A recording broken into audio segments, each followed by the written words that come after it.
Olá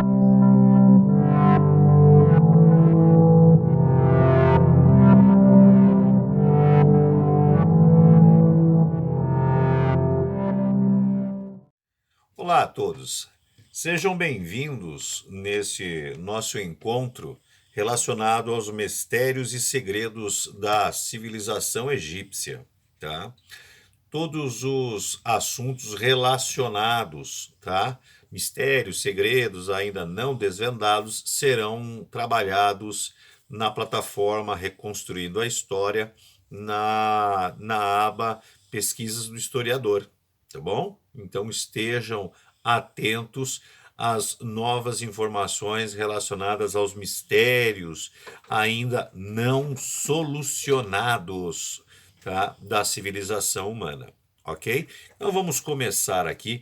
Primeiro, nós precisamos entender basicamente aonde se localiza o Egito para podermos trabalhar essas informações relacionadas aos mistérios que até hoje nunca foram desvendados, ok? Então vamos lá. Por favor, atentem-se ao primeiro slide para a gente poder começar a entender a localização dessa civilização tão importante do nosso planeta. O Egito está situado ao nordeste da África, entre os desertos do Saara e da Núbia.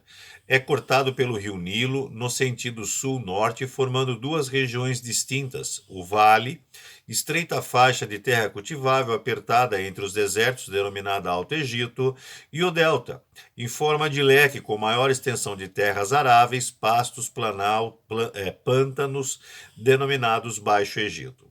Por volta do 5º milênio antes de Cristo, e nós temos informação que essa data é um pouco mais distante, com o progressivo ressecamento do Saara, bandos de caçadores e coletores de alimentos se fixaram às margens do Nilo. Iniciaram o cultivo de plantas, trigo, cevada e linho, e a domesticação de animais, bois, porcos e carneiros, favorecidos pelas inundações notavelmente regulares e ricas em humus do rio Nilo. Pois bem, essa informação até agora nós já tínhamos de outras videoaulas que tem o relacionamento do início da civilização egípcia, mas nós temos que relembrar para poder nos posicionarmos a respeito desse assunto. Ok? Então, o Nilo, situado a nordeste do continente africano, o Nilo ele corta, né, uma boa parte do continente africano. E em relação à civilização egípcia, nós temos aí dois estados formados no início desse processo civilizatório, tá? Ao norte, próximo ao delta, em forma de leque, tá? Nós temos o Baixo Egito e ao sul o Alto Egito, né? Estreitado por dois desertos, né? Desse continente. Tá? Vamos continuar entendendo como essa civilização progrediu nesse ambiente tão hostil, ok? Vamos aí para o próximo slide. Os grupos humanos constituíam-se em clãs, que adotavam um animal ou uma planta como entidade protetora, o totem. Há cerca de 4.000 anos antes de Cristo, as aldeias de agricultores passaram a se agrupar, visando um melhor aproveitamento de águas do rio, formando os nomos, primeiras aglomerações urbanas. Desenvolveu-se um trabalho coletivo de construção de reservatórios de água, canais de irrigação e secamento de pântanos. A agricultura passou a gerar excedentes utilizados nas trocas entre os nomos. Os egípcios aproveitavam também a riqueza mineral da região, extraindo granito, basalto e pedra calcária das montanhas que margeavam o vale. Pois bem, essas histórias, na realidade não são histórias, são fatos, né? Esses fatos eles já são de conhecimento, tá? Do estudante, do pesquisador. Mas nós temos que relembrar para poder chegar a um conceito em relação a mistérios, né? Nesse caso aqui, lembrando que nós vamos falar das pirâmides mais famosas do Egito, as pirâmides do Planalto de Gizé, tá? Mas vamos chegar lá ainda. Então vamos com calma, tá? Então, no início da civilização egípcia, os clãs formaram agrupamentos urbanos denominados nomos, e esses nomos foram evoluindo, ok? Vamos para o próximo slide. Os nomos eram independentes entre si e dirigidos pelos nomarcas, que exerciam ao mesmo tempo a função de rei, juiz e chefe militar. Gradualmente, os nomos foram se reunindo em dois reinos, um no delta, denominado Baixo Egito, e outro no vale, denominado Alto Egito, que mais tarde irão constituir um só império.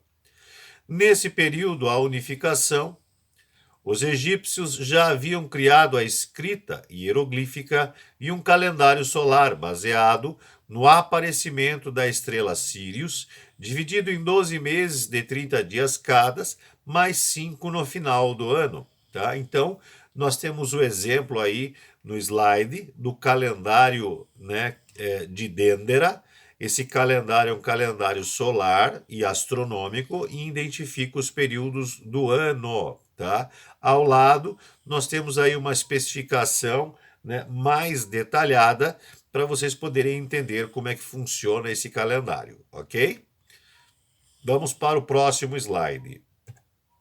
Os antigos habitantes atribuíram a unificação do país, que ocorreu por volta de 3.200 anos antes de Cristo, a um personagem lendário, Menés, o rei do Baixo Egito, que teria conquistado o Alto Egito e formado um só reino na capital de Mênfis.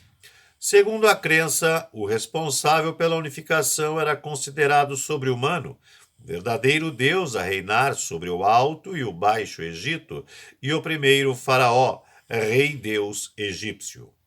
Mesmo isso sendo comprovado arqueologicamente, a unificação decorreu também da necessidade de uma direção centralizada para o melhor controle das enchentes do rio, que tanto podiam fazer a fartura das colheitas como a destruição das aldeias e das plantações. De todo modo, a crença serviu para divinizar os governantes que se utilizaram muito bem dela para se impor à população e manter um domínio direto sobre todas as terras do Egito. Recebendo os impostos e serviço dos camponeses das aldeias que cultivavam as terras, os faraós acumularam grande soma de poder e de riqueza. Com a unificação dos nomos em um único estado, iniciou-se o período dinástico da história do Egito, que se divide em 3 eras principais: o Antigo Império, o Médio Império e o Novo Império. Pois bem, aqui nós chegamos a esse ponto para podermos entender como, né, surge o grande Estado, Império Egípcio. Pois bem, nesse auge do início das grandes dinastias egípcias é onde surgem as grandes construções, né? Os grandes marcos, né, arquitetônicos, construídos numa época e num período onde teoricamente não existia tecnologia, né? Como tudo isso foi construído? Bom, são vários, né, marcos arquitetônicos a estudar, mas hoje nós vamos nos prender, colocar um objetivo para verificar um grande e o mais famoso, aliás, os 3 grandes e mais famosos marcos arquitetônicos do Egito, as pirâmides do Planalto de Gizé. Como vocês podem ver aí, ela numa reconstrução, né, numa renderização feita por software do computador. Esse é o modelo, né, de como, na época da sua utilização, estavam construídas as 3 grandes pirâmides do Planalto de Gizé. No próximo slide, nós podemos verificar o seguinte. O Antigo Império, entre 2.700 e 2.200 anos antes de Cristo, foi a época em que o poder absoluto dos faraós atingiu o auge, principalmente durante a 4ª dinastia dos faraós Quéopes, Quefren e Miquerinos, que mandaram construir as enormes pirâmides da planície de Gizé, perto da capital Mênfis. Então, pelo que nós temos de informação, as 3 grandes pirâmides do Planalto de Gizé foram construídas por 3 faraós. O primeiro, e a maior pirâmide de todas, pelo faraó Quéops, tá? O seu filho Khephren faz a segunda pirâmide, né, em tamanho, em dimensão, e o neto de Quéops, filho de Khephren, Miquerinos, faz a última e a menor das 3 pirâmides, tá? E aí vamos entender mais um pouco a respeito disso. Vamos para o próximo slide. O Planalto de Gizé, Gizá, é um planalto localizado em Gizé, subúrbio do Cairo, capital do Egito. A famosa necrópole de Gizé está localizada nessa área geográfica que é caracterizada por um clima desértico e um terreno com pouca vegetação. Local onde está localizada as 3 mais famosas pirâmides do Egito e a Esfinge. Os arquitetos que projetaram a grande pirâmide de Quéops escolheram um afloramento rochoso com uma superestrutura para suportar o grande peso da grande pirâmide, o Planalto de Gizé. Seu volume é de cerca de 2,6 milhões de metros cúbicos de rocha maciça e seu peso médio, calculado com base na sua densidade, é de 6 milhões e 500 mil toneladas. É uma estrutura piramidal com 230 metros de cada lado e uma altura original de 146 metros, feita de degraus em pedra e depois revestido com pedra polida, que fez dela uma pirâmide de rampa reta e em forma para o cume, em um ângulo de 51 graus, 50 minutos e 35 segundos. Pois bem, voltando aqui para mim, no slide anterior, vocês viram como era o formato original da Grande Pirâmide de Gizé, tá? Mas mais importante até do que as grandes pirâmides que ali estão construídas e todas as outras obras arquitetônicas, imagine o seguinte: quem fez essa obra, quem produziu essas construções, tinha um conhecimento geológico que dificilmente se tem hoje em dia, tá? Então, só a pirâmide de Quéops, ela possui um peso aproximado de 6 milhões e 500 mil toneladas. A segunda pirâmide, um pouco menor do que a Quéops, provavelmente deve pesar em cerca de 5 milhões de toneladas. Então, voltando aqui, são 6 milhões e 500 mil toneladas a de Quéops.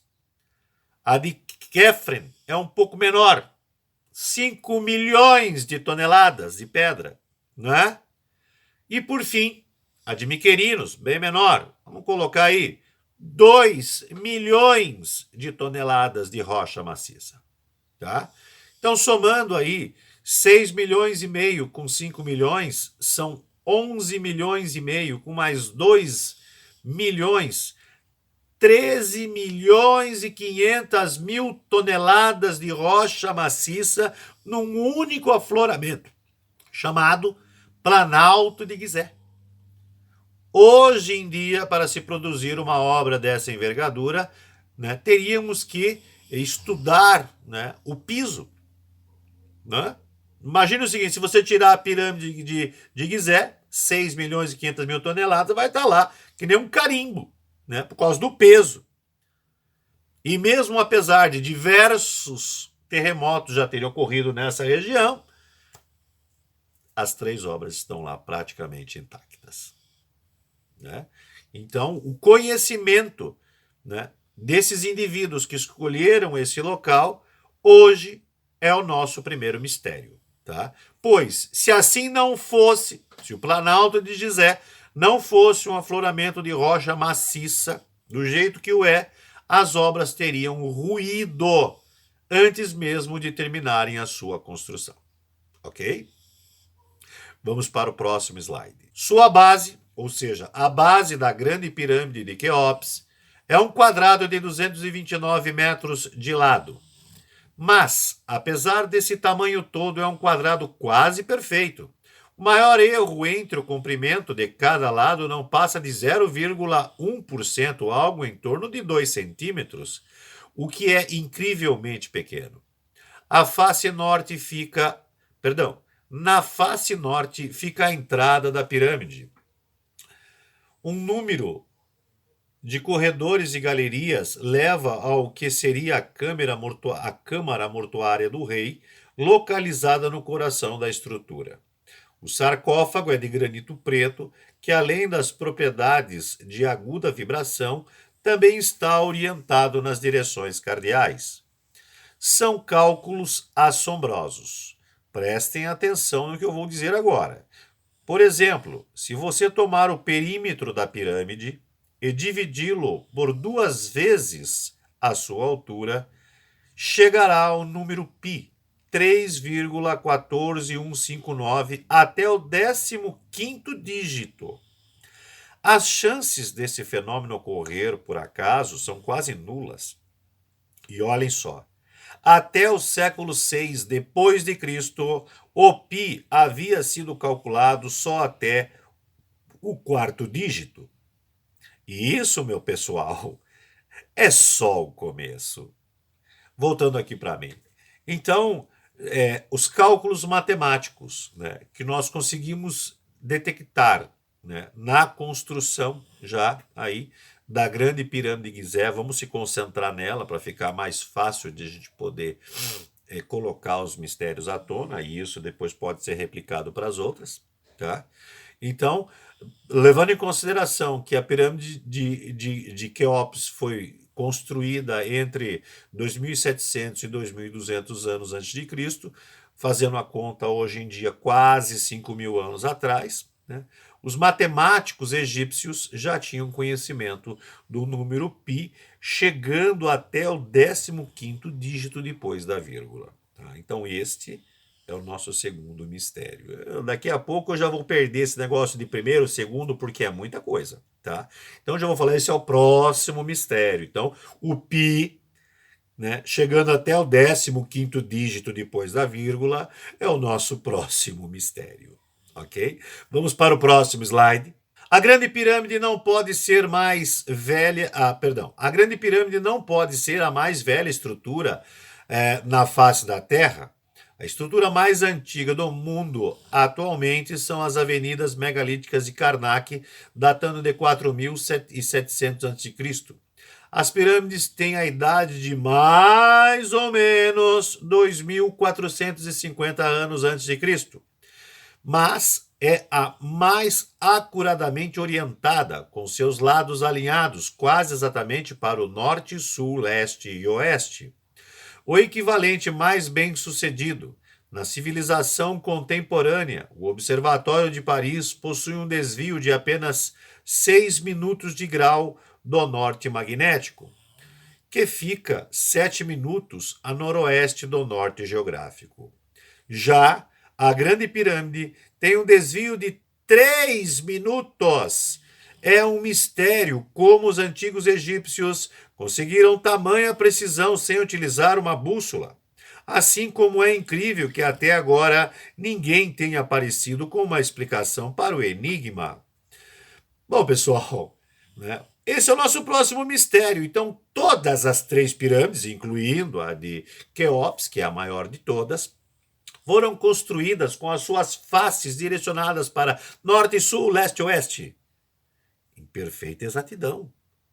Nenhuma construção, né, vamos dizer assim, com dimensões razoáveis que possam ser comparadas com a Grande Pirâmide de Quéops, conseguiu alcançar essa façanha com o mínimo erro que ocorre na pirâmide, com 3 minutos de grau. O máximo que foi conseguido no observatório aí feito em Paris foi lá 6 minutos de erro, tá? Para uma construção contemporânea. Tá? Então esse é o nosso próximo mistério, né? Como que os construtores da época, né, auxiliado pelos astrônomos da época, conseguiram produzir numa obra tão tão gigantesca, tá? Aí somando as 3 pirâmides, uma exatidão tão grande relacionada com os pontos cardeais, ok? Vamos para o próximo slide. Se não bastasse isso, os astrônomos conseguiram direcionar a construção das grandes pirâmides relacionadas com o movimento solar e a inclinação da Terra. Olhem lá. Ao que parece, todas as construções da planície de Gizé estão espetacularmente alinhadas no solstício de verão. O que é o solstício de verão? É o momento em que o Sol, durante o seu movimento aparente na esfera celeste, atinge a maior declinação em latitude, medida a partir da linha do Equador. Quando visto da esfinge, o Sol se põe exatamente, vou dizer de novo, exatamente no centro da grande pirâmide e de sua vizinha, a pirâmide de Khafre. Voltando aqui para mim, essa situação, esse fato é impossível de ser por acaso. Quem fez os marcos, né, arquitetônicos dos quais estamos falando, fez eles, né, com essa característica solar, ok? Esse é mais um mistério, né? Qual, né? Como eles conseguiram conhecimento astronômico para produzir esse efeito cósmico, não é? Vamos para o próximo slide. Se não bastasse o que nós conversamos anteriormente, né, as pirâmides também levaram em consideração o solstício de inverno. Olhem lá. No dia do solstício de inverno, o que é solstício de inverno? O solstício de inverno ocorre quando o Sol atinge a maior distância angular em relação ao plano que passa pela linha do Equador. Embora sua data não seja a mesma em todos os anos, pode-se dizer que ocorre normalmente por volta do dia 22 de dezembro no hemisfério norte. Pois bem, visto no dia do solstício de inverno, visto da entrada da Grande Pirâmide, o Sol nasce exatamente do lado esquerdo da base da cabeça da esfinge, até se pôr do lado direito de sua base. Voltando aqui para mim, é outra coisa que é impossível de ser feita por acaso, né? O conhecimento astronômico e a facilidade dos construtores puderam produzir nessas obras de marcos históricos gigantescos esse fenômeno cósmico da natureza. Eles puderam reproduzir esses fenômenos e, obviamente, eles terão uma importância gigantesca, né, fenomenal dentro da cultura e da mitologia egípcia, ok? Vamos para o próximo slide. Olha só, como se não bastasse fazer uma pirâmide de 4 lados, os egípcios aprimoraram ainda mais, né, e dificultaram ainda mais a construção da pirâmide para os seus arquitetos. Olhem só. Um piloto da Força Aérea Britânica, ao sobrevoar o Planalto de Gizé, descobriu uma das características mais espetaculares da Grande Pirâmide, que ela tem 8 lados. Vou repetir para vocês: 8 lados ao invés de 4. Esse confuso fenômeno só pode ser perceptível em certa altitude, no início e no fim dos equinócios da primavera e do outono, quando o Sol forma uma sombra na pirâmide que revelam a sua construção de 8 lados ligeiramente côncavos. Pois bem, pessoal, olhem aqui, mais um mistério. Como foi possível, com que tecnologia foi possível não só construir, né, a grande pirâmide de Gizé, a pirâmide de Quéops, mas ainda, né, produzi-la tendo 8 lados. E mais, tá? Os ângulos, né, que dividem cada lateral, cada face da pirâmide, são idênticos. Não existe margem de erro, tá? Então, mais um mistério, né? Fenomenal, fenomenal. Uma obra, né, de quase 5 mil anos atrás, pesando 6 milhões e 500 mil toneladas, e que, de vez de ter 4 lados, tem 8. Né? Feito de uma forma que só pode ser vista do alto, né? Em determinados períodos do ano, quando o Sol consegue produzir uma determinada sombra e revela os 8 lados da grande pirâmide de Quéops, não é? Vamos para o nosso próximo slide. Olha lá. Se não bastasse uma obra fenomenal com mais de 6 milhões de toneladas, além disso ainda, ao construir a pirâmide, produziram em seu interior corredores e câmaras, né, para determinadas funções, que vamos discutir posteriormente, tá? Então, para nós identificarmos aí, olha lá, olhando, né, o corte da pirâmide, identificamos a sua entrada na posição número 1. Essa é a entrada original. Na posição número 2, identificamos a câmara subterrânea, né? Então, além de fazer um corredor dentro da pirâmide, esse corredor foi prolongado, né, para o subsolo e bem abaixo, no centro da posição da pirâmide, foi construído uma câmara subterrânea. Na posição número 3, nós temos o acesso mais profundo à câmara subterrânea.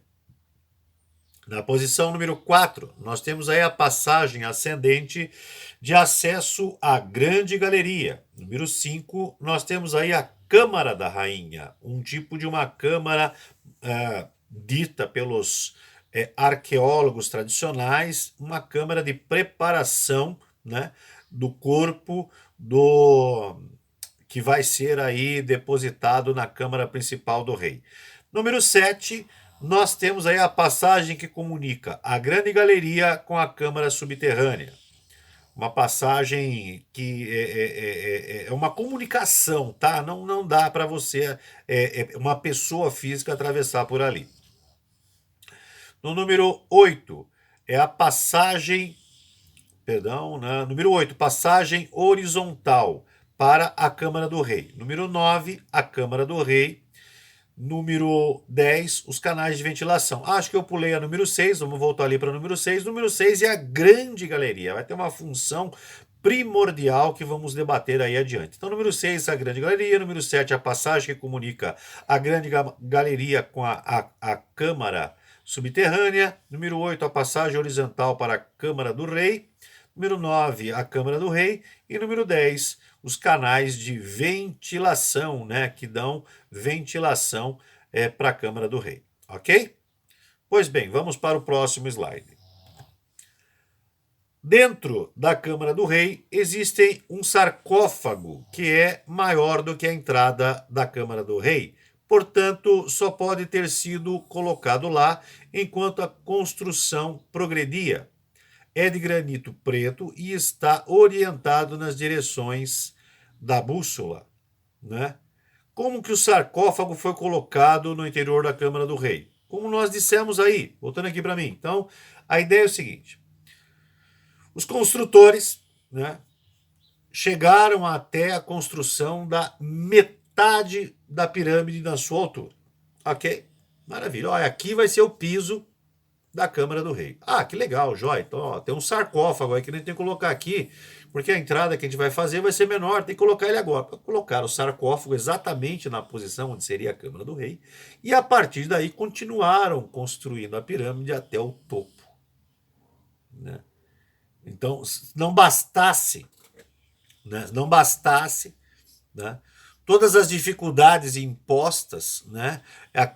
É uma pirâmide, tem que ser de 8 lados, tem que ter corredores, galerias, câmaras mortuárias. Opa, pera, ó, a porta que vocês projetaram vai ser pequena, tem que colocar aqui o sarcófago antes de terminar a construção, senão depois não consegue pôr, e aí depois continuar a construção até o final, né? Então, para eles era fácil, tá? Esse é o grande mistério. Qual era a tecnologia utilizada na construção da grande pirâmide de Quéops que tornava qualquer obstáculo, qualquer tarefa a ser cumprida fácil? Hoje em dia não existe tecnologia para isso. Não existe tecnologia para isso. Já tentaram fazer uma coisa parecida no Japão e a pirâmide ruiu. Tá? Não existe. Tá bom? Bom, vamos lá, vamos para o próximo slide. Vamos lá. Erguendo as grandes pirâmides no Planalto de Gizé. Primeiramente, os arquitetos selecionaram um local em uma área de rocha relativamente plana, não de areia, para ter uma base estável, com uma superestrutura, como eu já comentei anteriormente. Se você empilhar milhares de toneladas sobre um terreno instável, ele vai ceder. Ou seja, se não fosse uma superestrutura, a construção ruiria, né, mesmo antes de ser terminada. Depois de cuidadosamente examinar o local e estabelecer o primeiro nível de pedra, eles construíram as pirâmides nos níveis horizontais, um em cima do outro. Para a grande pirâmide de Gizé, a maior parte da pedra do interior parece ter sido extraída imediatamente ao sul do local da construção. Muito provavelmente, os pesados blocos de calcário eram colocados sobre trenós de madeira e arrastados sobre uma longa rampa. Recentemente descobriu-se que eles molhavam a areia imediatamente à frente, porque essa técnica poderia diminuir pela metade a força necessária para arrastar o trenó. Enquanto a pirâmide ficava mais alta, a rampa ficava mais longa para manter o nível de inclinação igual. E é aqui que dá um nó na cabeça. Como que essa rampa poderia levantar até... Viu? Peraí, vamos lá. Calma. Voltem aqui para mim. Tá? Olha só. Estou construindo a pirâmide. O modo mais fácil. Põe uma rampa aí, vamos levando as pedras. A força que a gente vai implementar aí, a gente vai dar um jeito. Não vamos pensar mais nisso. Vamos pensar que a gente vai montar um negócio lá. Então coloca a rampa. Tá? Então a rampa está aqui a base da pirâmide, tá a rampinha bonitinha aqui. A pirâmide vai ficando mais alta. Eu não posso fazer assim, né? Eu tenho que manter o ângulo. Então eu estou começando a aumentar a rampa. Espera aí, vamos ver um exemplo? Vamos para o próximo slide. Pessoal, olha isso, pessoal. Aqui que dá um nó na cabeça. Não é? Como era a rampa para levar as pedras. Olhem só como deveria ser. E digo mais para vocês, essa rampa ainda está muito inclinada, tá? É um exemplo feito aí para poder caber na tela, tá? Porque a rampa tem que ser mais extensa, o grau de inclinação tem que ser menor. Porque senão você não vai conseguir levar os blocos de 2, 6, 17 e 60 toneladas. Se a gente for pensar nessa situação, a rampa vai ter uma massa maior do que a própria pirâmide, né? E estudos arqueológicos da época não acharam indícios de uma marca, de uma rampa construída para levar as pedras. Lembra que eu falei para vocês? A pirâmide está lá, está no Planalto, rocha maciça. Tira ela, vai estar a marca dela ali embaixo, é uma impressão, é um carimbo. São 6 milhões e 500 mil toneladas de pedra. Vai estar lá o carimbo dela. Arqueologicamente você encontra. Se você fosse fazer uma rampa dessa magnitude para poder colocar as pedras lá, a marca dessa rampa estaria ali também. Tá? É a mesma coisa que você construísse 2 pirâmides para construir uma. Porque a rampa teria a mesma massa, a mesma quantidade de material, né, para ser construído, para você poder levar os blocos até o topo. Ok? Então esse é um grande e extremo mistério. Tá? Olhem o próximo slide. Aí nós temos uns exemplos colocados aí por vários arquitetos e engenheiros de como a pirâmide poderia ter sido construída, tá? As tecnologias, mas, por final, né, não existe, tá? Não existe nenhuma fórmula mágica descoberta. Então, olhe só as teorias que foram colocadas aí. Vou colocar o slide para vocês verem. Olha as teorias que foram colocadas aí no próximo slide. Rochas pré-moldadas. Uma teoria diz que as pedras de algumas pirâmides foram fabricadas no local através de uma espécie de concreto de calcário. Eles jogavam esse concreto em um molde que depois secava para produzir as rochas. Não foi provado. Levitação. Através de um sistema de vibração, as rochas levitaram e iam para o local designado. Não foi provado. Extraterrestre. Não vou nem ler, tá? Não vou nem ler, tá? Existe aí um grupo de pessoas que entende, que acredita nesse contato extraterrestre. Não tem provas, cara. Pode até ter indícios, mas provas concretas não existem, tá? Cobertor branco. Hieróglifos contam que eles cobriam as rochas com uma manta branca que fazia as rochas ficarem leves. Bastava um empurrão para as rochas andarem 2 metros. Também não tem provas disso. Níveis de areia. Os egípcios usaram uma técnica simples para empilhar os blocos. A pirâmide foi feita por níveis. Quando um nível estava pronto, era coberto de areia, criando um novo nível no solo ao redor das obras. Assim, quando a pirâmide ficava pronta, estava toda enterrada na areia. Então era só remover a areia. Volta para mim aqui, faz favor. Viu? Então eu construí um tanto de pirâmide. Aí enchi tudo de areia. Aí só trago a rocha aqui. Bom, beleza. Enchi tudo de areia. Aí trago a rocha aqui. Enchi tudo, viu? Quase 200 metros de altura. Eu estou tampando todo um piso, né? Uma extensão em toda a volta da pirâmide com areia. Para depois tirar tudo de novo. Né? Não tem cabimento. Vamos voltar para o slide. Rampas, elefantes e trabalho escravo. Segundo o historiador grego Heródoto, que viveu há cerca de 400 anos antes de Cristo, os egípcios construíram as pirâmides com o auxílio de rampas, elefantes e trabalho escravo. Essas informações de Heródoto se confirmam consultando seus escritos do sacerdote egípcio Maneon, posteriormente arquivados na Grande Biblioteca de Alexandria. Segundo Heródoto, Quefren teria sido como Quéops, um tirano.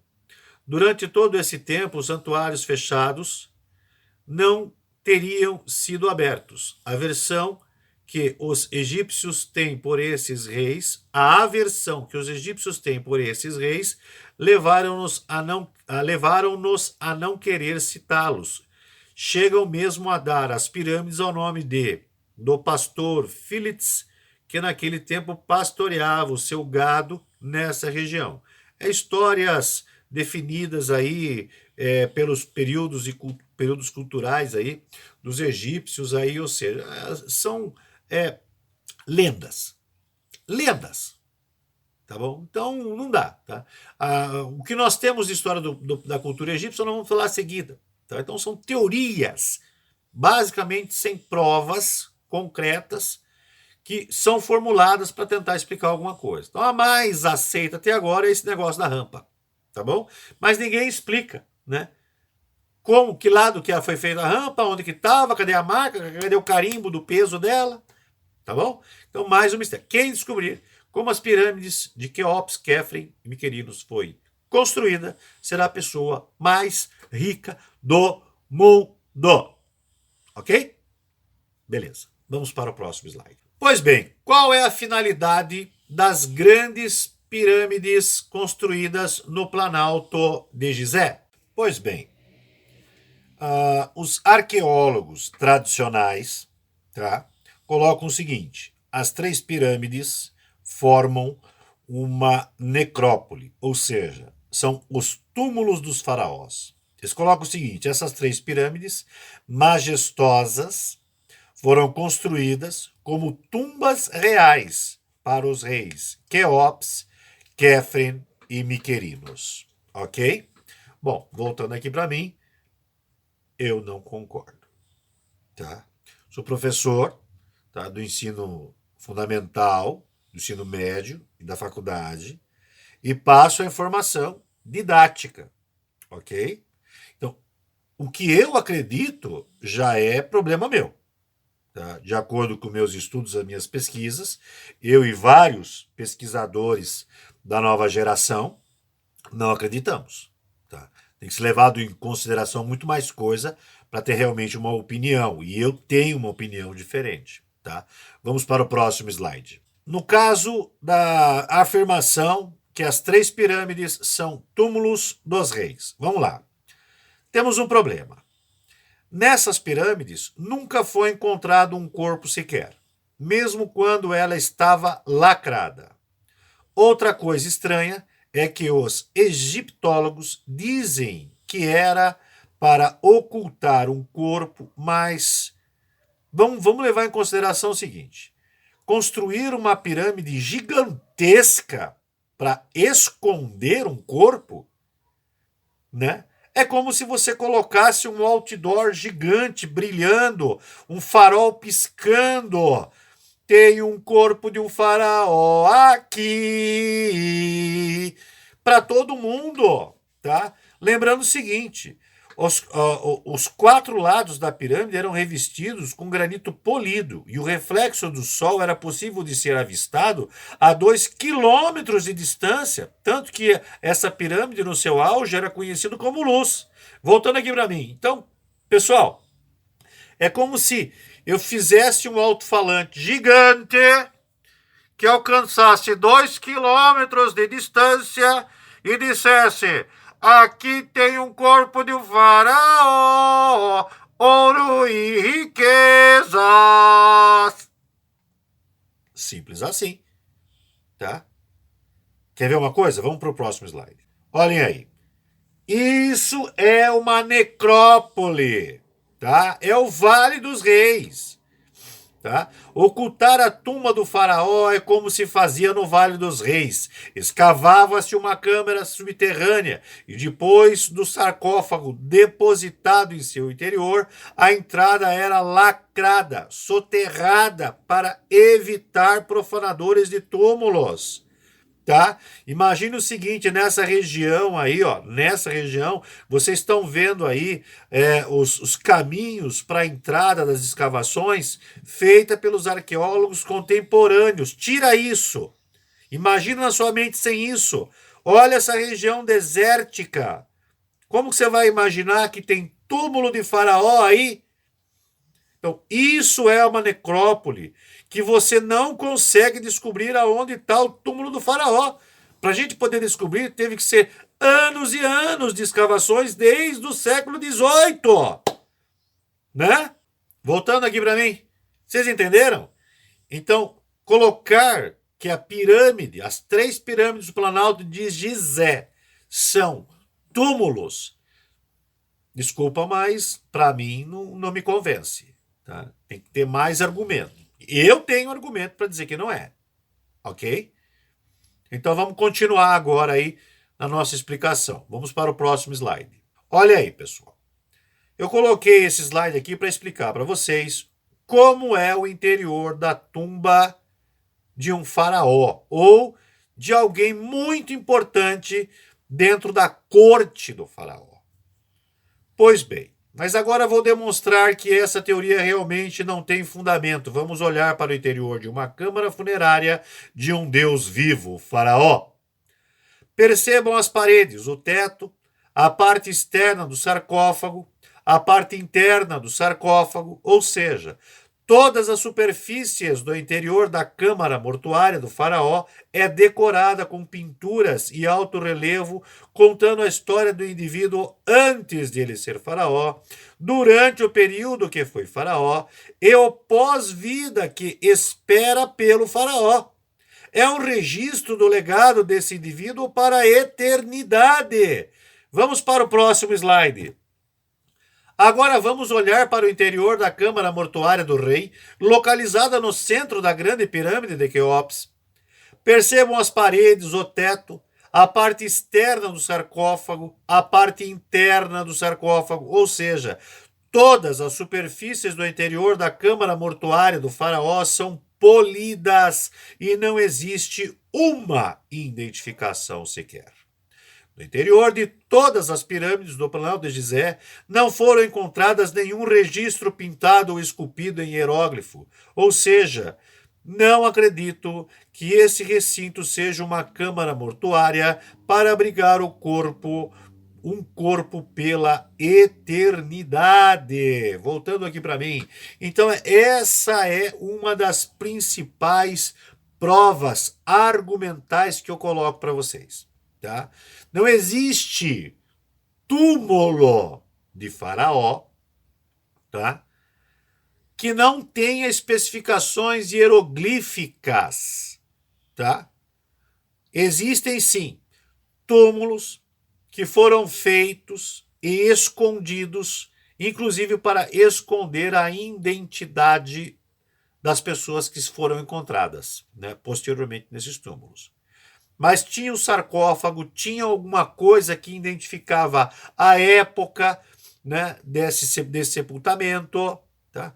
Então vamos lá. Mas Faraó famoso, Faraó que atuou como líder social, líder militar, líder religioso, né? O Deus supremo na terra.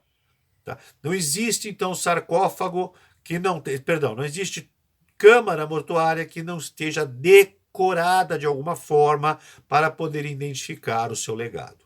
Ok? Então, no interior da Câmara do Rei, todas as paredes, o teto e o chão são polidos. O sarcófago é polido por fora e por dentro. Não existe marcação de nada. Tá? Então, este é um dos nossos principais argumentos para dizer que a Câmara do Rei, no interior da Pirâmide de Quéops, não é um túmulo. Ok? Vamos para o próximo slide. Mas então, para que eram utilizadas as pirâmides? Voltando aqui para mim.